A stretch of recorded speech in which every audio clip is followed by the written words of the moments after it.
Hello, my name is Una and welcome to this week's Granny's Garden. So this week we're going to be having a look at my droopy roses. When I arrived at this property 2.5 years ago, something just caught my eye, and among all the briars there was this bright red beautiful flower, and when I managed to get through the mire you could see lying on the ground this beautiful, intense, smallish rose, but like an open rose, almost like one of the old-fashioned wild roses. It was full of insects. I have never in my life seen a rose with so many aphids and insects. I honestly thought that the whole bush was going to go like that and start walking out the door. So what I did is just sprayed it and cut it back, because I didn't have time that year to do anything about it. Last year, I decided to treat it, fertilise it, and then just see what happened. So when it got to be about a foot or 16 inches tall, the stems were really weak and it started to droop. So I said, right, this is obviously some sort of climbing rose. So I haven't got time this year or last year to do anything about it. So the best thing is just to keep it at about 18 inches. And then next year, which is this year, we'll see what we do about it. So what we're going to do now is get the camera, turn it round and head down to the bottom of the garden. So off we go. Hello, Boston. How are you? Is you a good doggy?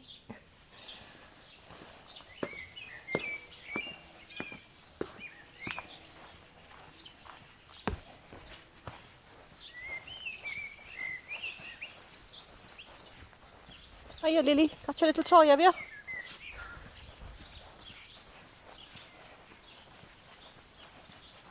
And here we have one example of this shrub. Now, if anybody can identify it, I'd be most appreciative. I suppose the flower is about maybe 3 inches, 3.5 inches. And it's open, very much like an old-fashioned rose. Very slim stems, quite droopy. As soon as the head of flowers comes onto it, it just droops over from the weight. So it obviously needs to be supported. And in actual fact, you see here that due to the weight, it's actually cracked the stem. So although it's still alive, it's not going to survive for very long until it becomes supported. The only thing I had on hand was a few little bamboo stakes, and I've used it, but I'd obviously need something a lot more serious and a lot more decorative. Now you can see here, if I go around the back, that a lot of the stems now are actually just lying on the ground, especially since we had yet another storm yesterday.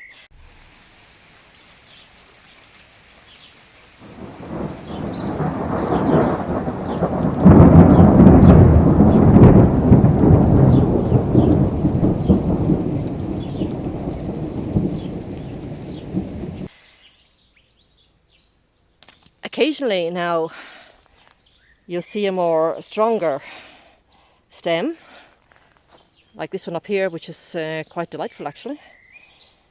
But this is about, I suppose, half a finger in width. Whereas these small ones, I mean, just look at these stems, absolutely tiny for the amount of flowers they have on top of them.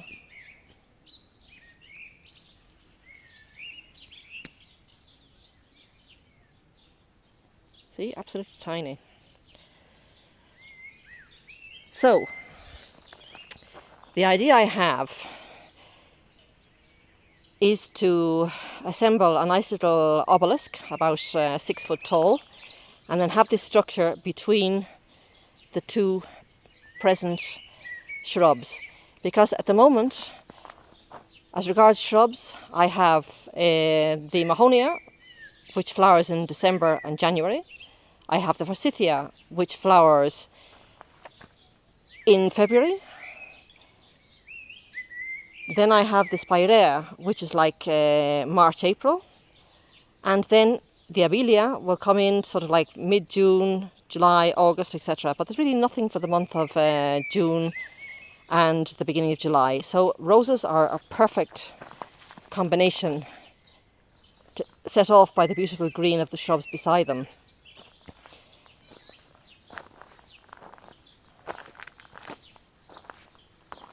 Now there's another one of the roses behind. I had nothing to stake it on, so what I did was just thread it through the Abelia. and I'll let them grow that way this year and then sort out something more permanent next year. So what we have to do now is get back up, get my hands on a spanner and assemble an obelisk and then pop it over. Okay, so this obelisk I got from a company called Relax Days. It seems to come from Germany, although I got it through Amazon.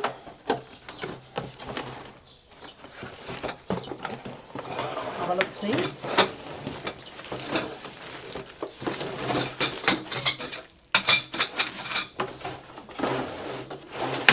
Okay.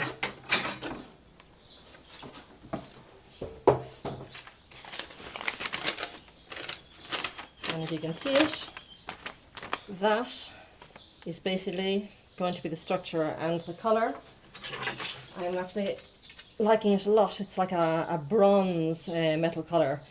So I'm going to start mounting this, and hopefully it won't fall to pieces, and we'll see then how far we get. From what I can see, there seems to be 4 bars with a pointy edge, obviously for staking it to the ground. 8 bars, which is obviously for making it taller. Then 4 in like an arch shape, which I'd imagine is the dome shape on top. And a little twirly thing on the top. Now, I'm 5'4" and this is over 6 feet tall, so it would probably be an idea to get somebody else to help me, but because there's nobody in the house at the moment, I'll head along and see how it goes myself. I'm going to leave the screws quite loose because I think I'm going to need that little leeway of movement to be able to mount everything before tightening it all up. So we'll put this in fast forward and off we go.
Well, that would appear to be that. What I am going to do is now, with the spanner in my hand, I'm going to tighten up each one of these screws to make sure it's nice and sturdy, and then we'll take it down to the droopy rose bush. Okay, so this is basically the finished structure. Now, if you get close here, you'll see that there are in actual fact more than one plant. So what I'm going to do is take the ones that are in the center, try and push it up through the obelisk, so the obelisk will make a circle around it, and then these floppy ones to the side, we're going to train up each of the 4 bars of the obelisk itself. So let's see if we can manage to get this on top of it without doing too much damage.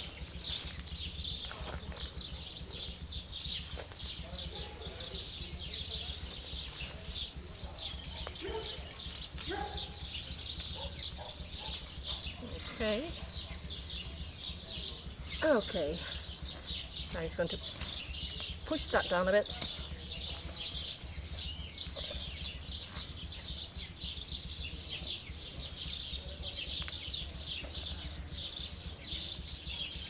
Now, I have here,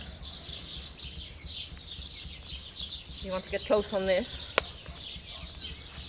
little plant clips, which are very handy.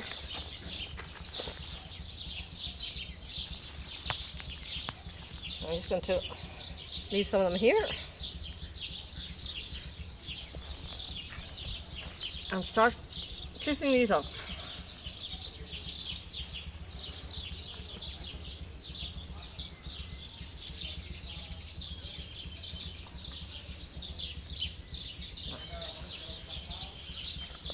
And now, see if we can get this big one from behind. Perfect. I'm going to join it in here.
Now I'm going to take a shot from the other side.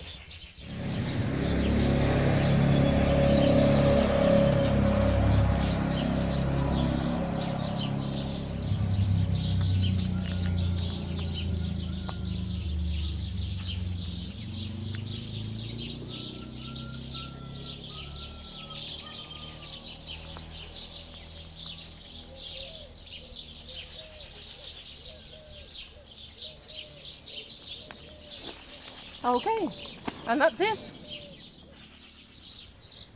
So as you can see, that was a fairly quick solution for my droopy roses. Droopy, flat on the ground. So probably over the next 2 weeks I might get myself another two, because I do have this problem in other areas. So for the meantime, until next week, it's bye from me. Don't forget, thumbs up, subscribe, and all those good things. Bye now.